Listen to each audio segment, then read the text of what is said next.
TDA. In this video, we're going to look at how to winterize a lake cabin.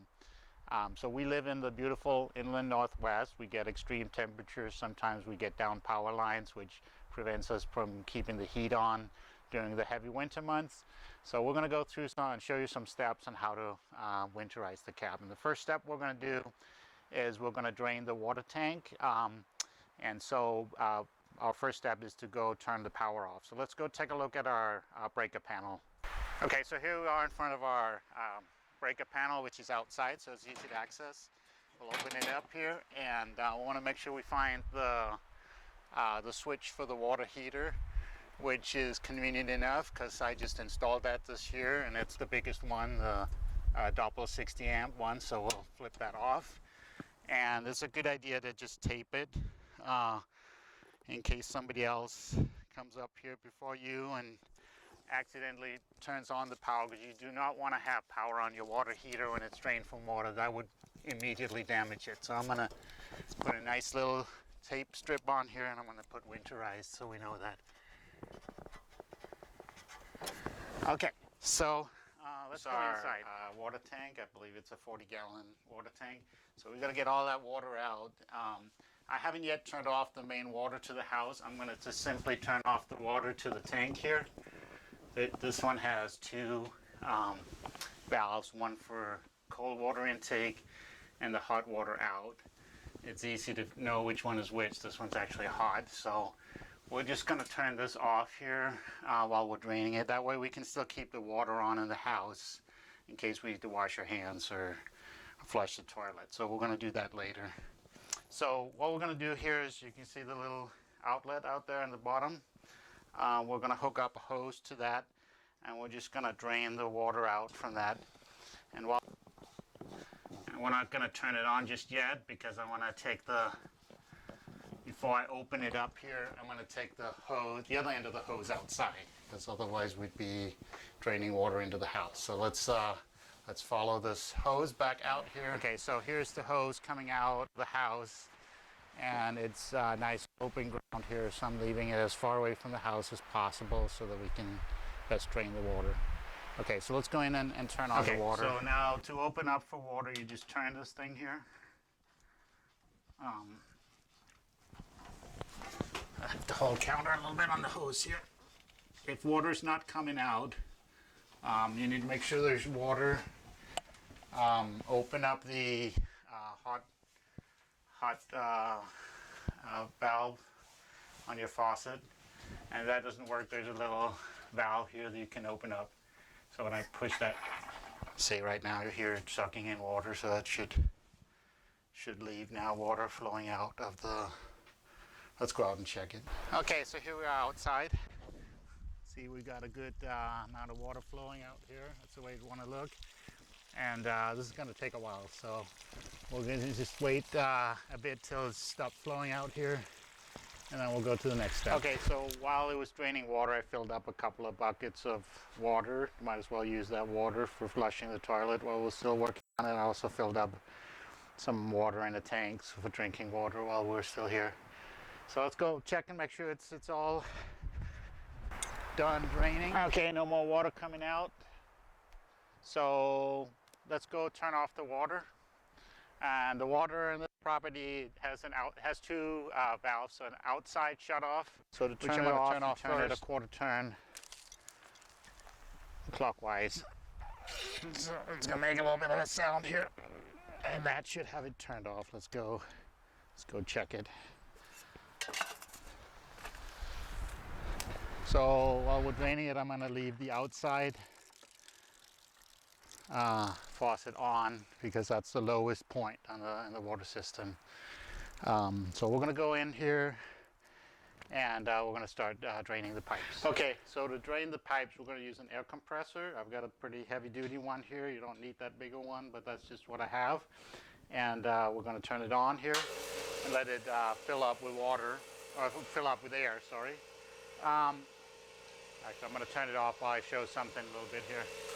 So on my attachment here is one that's going to fit onto a standard water hose. You can get these at a hardware store. You can build one. My father-in-law built this one for me. It's one I used when I drained sprinkler systems, and it should have one end that fits into the hose here to the air compressor, and another end that screws onto a water outlet. So I'm going to turn the air off here.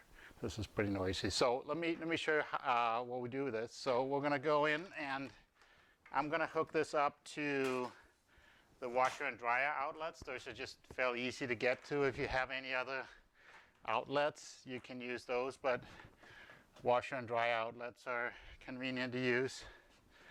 And we're going to start with the hot one because we already have that open. So I'm just going to go ahead and screw this onto the hot water outlet here.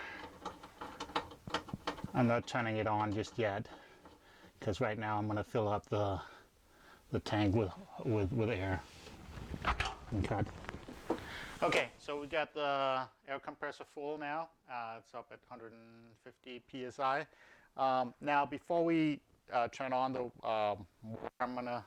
water outlet, I'm gonna give it a little bit of pressure here. So I'm gonna open up my regulator here and give it a little pressure on my outgoing line here, and that's to prevent water from going back into I don't want water in my air compressor hose or in my compressor. So now it's under pressure.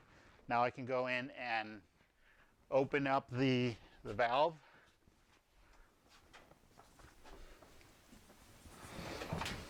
So now we're going to open this up, and I have the faucets open in the kitchen. So now let's go out in the kitchen and look. It should be draining water out now.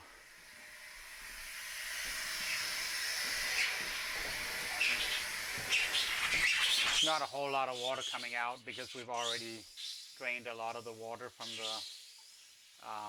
outlet. So we're going to just let that sit for a while until it stops spitting water out.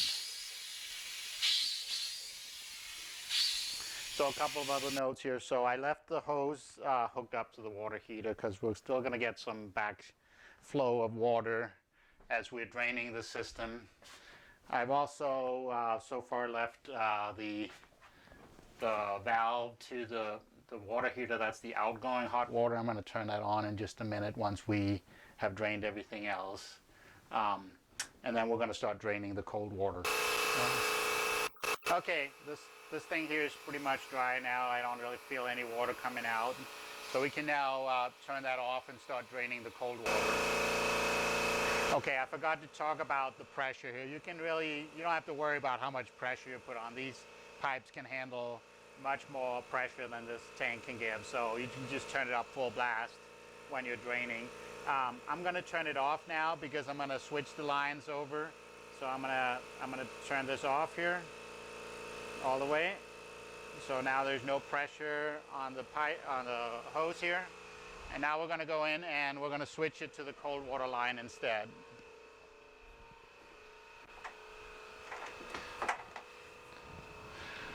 So very important to turn this thing off, because if you don't and you come back in the spring and you turn the water back on, you're going to get your whole house flooded. So make sure you turn these off when you're done here. So completely off. And now I'm going to hook up the cold water one instead. Now before I turn the pressure back on, I turned off the hot outlet here.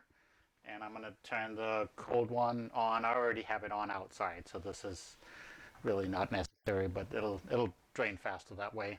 Okay, we're going to look again at the air compressor. We're going to give this a little bit of pressure on the cold water line that we hooked up. We're going to give this a little pressure, and then we're going to go do the same thing. We're going to open up and let air flow through. Okay, so we're going to turn this on now. You should hear water flowing as we open this up, and we should see the same thing. We should see water spitting out of the faucets outside as well as in the kitchen. It's just spitting water out right now. Let's go look at it outside. Okay, this one's spitting water also, so we're going to let that do that till it stops spitting water.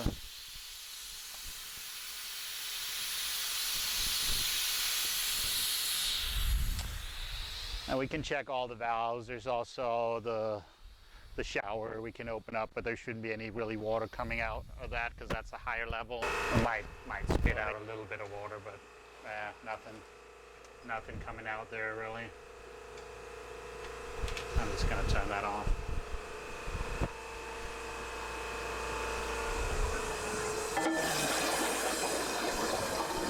Looks like it's just pumping water in here. Looks like that's just air coming out. We're gonna let that do that for a little bit longer. On. Okay, so this is pretty much done draining. This is pretty much just dry air flowing through here. I checked the outside doing the same thing. So what we're gonna do now is we're gonna open up the lines to the water heater to get any residual amount of water that's in there. So far we've been draining the cold line and the hot line separately. With this switch here, when I turn this on, it's actually going to connect those two. You can see now it's going to be pumping. Of course, I turned the air compressor off, so I'm going to go turn that on again because it was kind of loud. So there's not much pressure, but I'm going to turn that back on. Okay, one last thing here. So I'm also going to turn the water line to the toilet off. It's got that one little turn down here. I'm going to turn that off. The main reason is we use the toilet even when it's winterized. They're just pouring water in here with a bucket of water so we can still flush the toilet. And I don't want any chance of water coming up through here and finding its way back into the pipes. So that's just a preventive measure. We're almost done draining. Let's go take a look at it one more time. Okay, looks like it's now just blowing dry air out here. We're gonna maybe a drip or two. That should be okay. Even if you have a tiny bit of water in your pipe, still not going to be enough to burst it. You just don't want any accumulation on some of the low ends.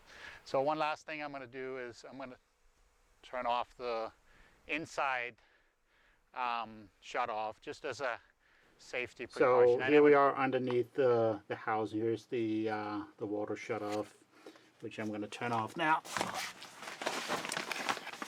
It shouldn't really be necessary to turn both the outside and the inside off. I just don't trust these old shut-offs, which I'm going to replace one of these days here. So that way, if one's leaking a little bit, you have a little bit of redundancy here. So I've got that off. I'm also going to leave my little heat tape on there just in case I get any little bit of water up in this pipe there.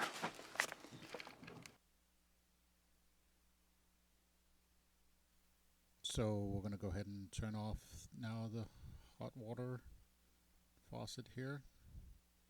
Sure that's turned all the way off and disconnected.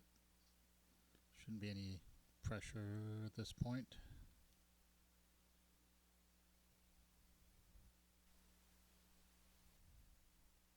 And then we're also gonna just check the sprayer on the kitchen sink. Sometimes you get a little accumulation of water there that I'm just gonna take it apart. Just a little bit of water in there. And then also I'm gonna check the expansion tank that's attached to the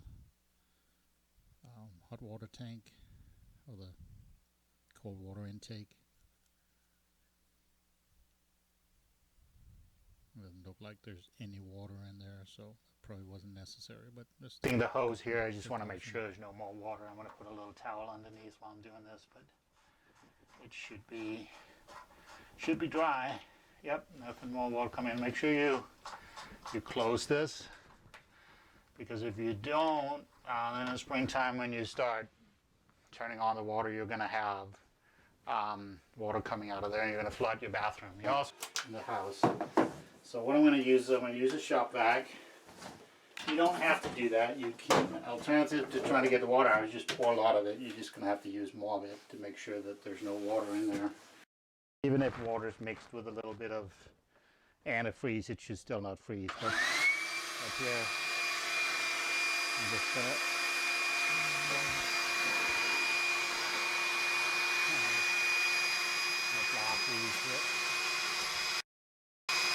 block one of them to get a little bit more.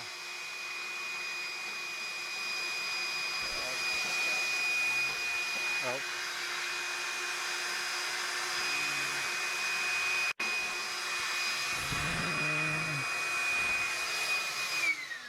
That should get most of it out. Still probably a little bit of water in there, but that's okay. I'm going to pour some of this in here.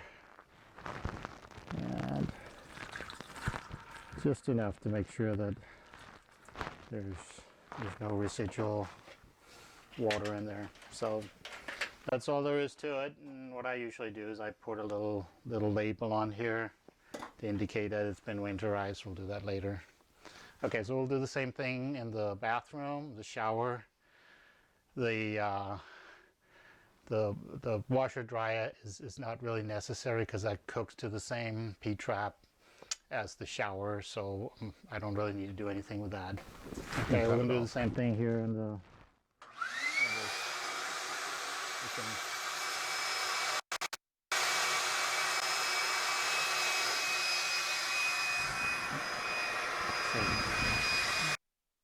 I'm going to pour some antifreeze in the sink here.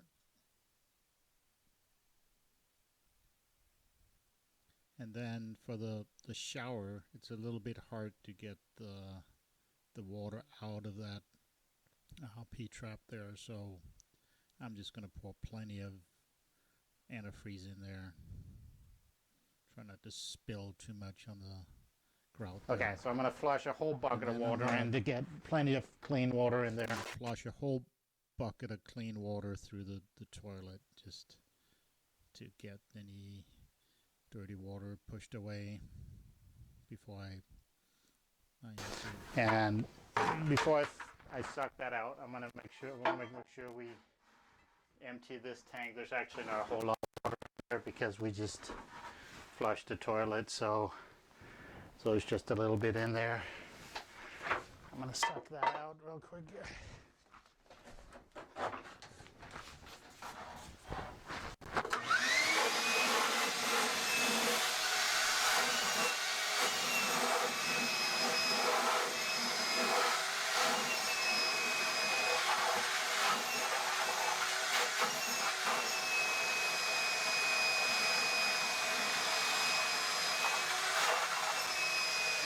Good. We pour a little bit of antifreeze in there. Turn it off. Pour a little water in there. Just water? No, sorry, antifreeze. Yeah, that'll just prevent that from freezing. And then the final thing is the toilet bowl. I'm going to be real careful because you don't want to suck up too much, and you're going to get. You really just want to empty out that little water that's in the bowl there. You don't want to suck, so I'm going to be real quick here. Oh, that's all I'm going to do. I spilled a little, I'll clean that up. And I'll make sure this doesn't backfill. By the way, make sure you have a wet filter on your shop vac before you start doing this.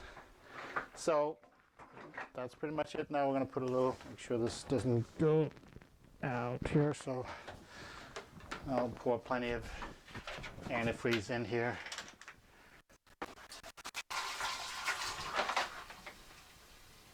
That should be plenty. Okay, now there shouldn't be any water in that drain. And that's it, pretty much. I'm just going to put some labels on to indicate that the drains have been winterized and that we don't need to, that we don't want to use them till springtime. So I used about 3/4 of this thing, I believe, is a gallon. Those are about $4 or $4 or $5 a piece, so it's pretty cheap. If you use your cabin during the winter and we flush the toilet with a bucket of water, we don't turn on the water, then you'll have to redo that with the toilet every time you winterize it, but that's pretty quick.